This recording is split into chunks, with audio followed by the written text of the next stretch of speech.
So where do we go after having names and very simple uh, functions? After this, we go to sending data to a function.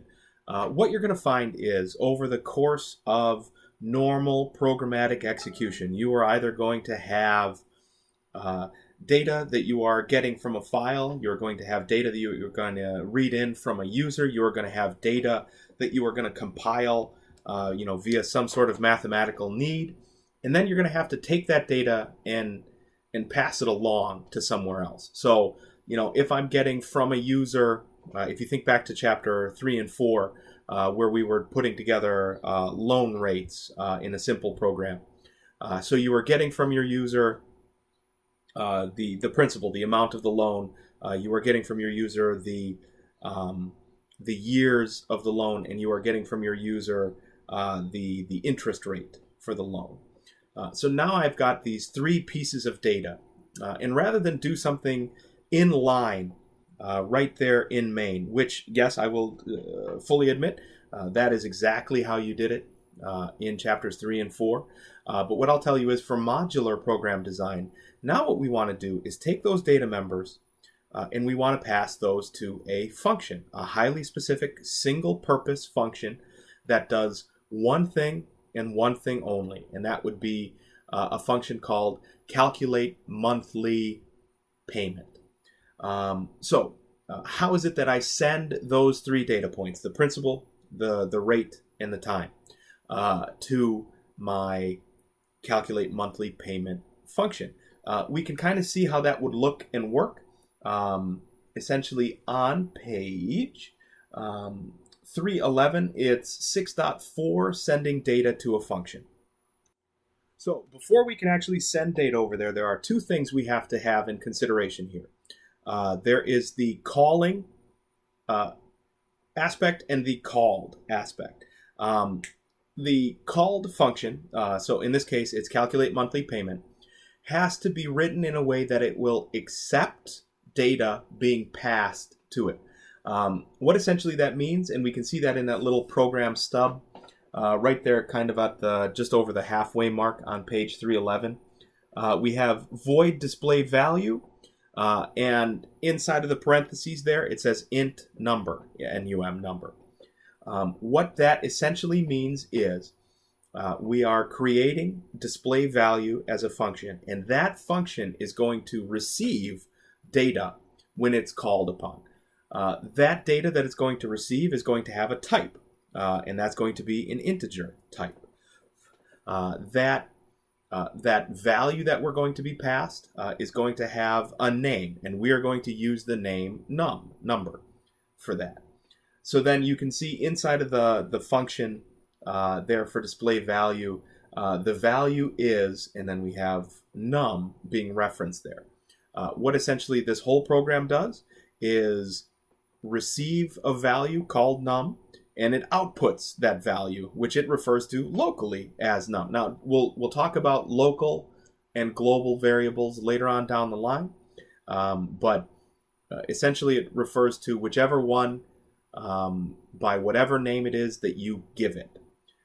So here we can see that it simply makes that output. So if we were going to have a function called calculate monthly payments, we would have void as the type, and then the name would be calculate monthly payments. And then in parentheses, what we would have is a comma-separated list of those three things it is that we're expecting to get. We would have integer principal, and that would be the total amount of the loan that the function is going to receive. We would have a comma. We would have probably a float for interest, right? Because not all interest is an integer number. It's going to have a decimal value. And then we would probably have an integer for term, however many years it is, or however many months, however it is that you set up the program to do, that's going to be fine. So we would have three parameters that this particular function, calculate monthly payment, is going to accept and receive. So that's the perspective from the function itself. The function has to expect that it's going to be passed values. Now, on the other side, when we're calling to that function, we can see that in program 6.6 on the bottom of page 311, we have to respect the kind of value that the function is expecting, and we have to respect the number of values that the function is going to expect. So here on page 311, again, it's program 6.6 on the bottom. If you look at line number 11, that's where we make the call to display value. So display value, and then in parentheses 5. So what that means is on line number 11 here, we're making a call out to display value.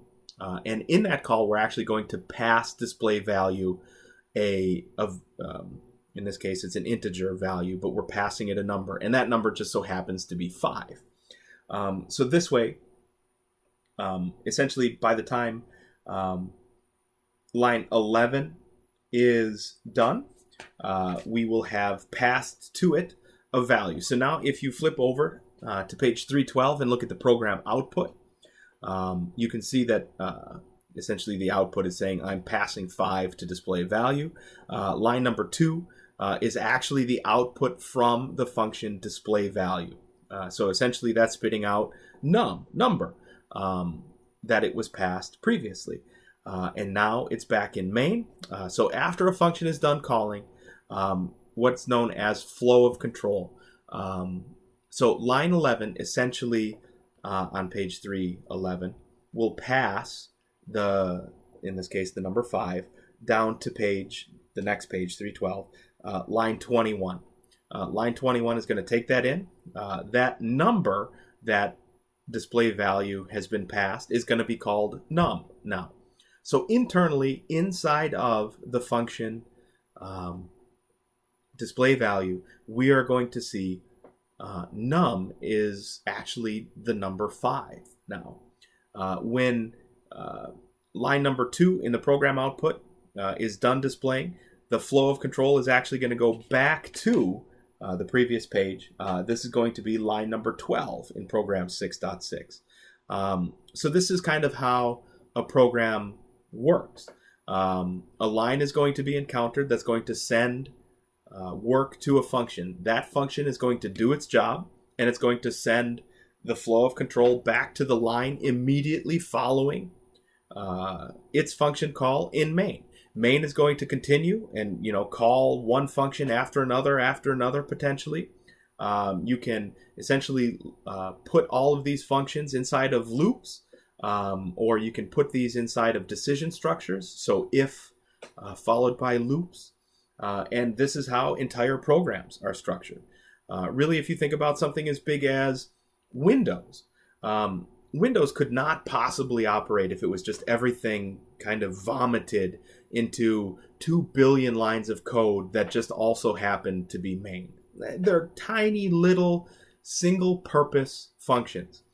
So when you click on File, it's a function that displays the rest of the file menu. When you click on Print, it's a function that's going to show the print dialog box.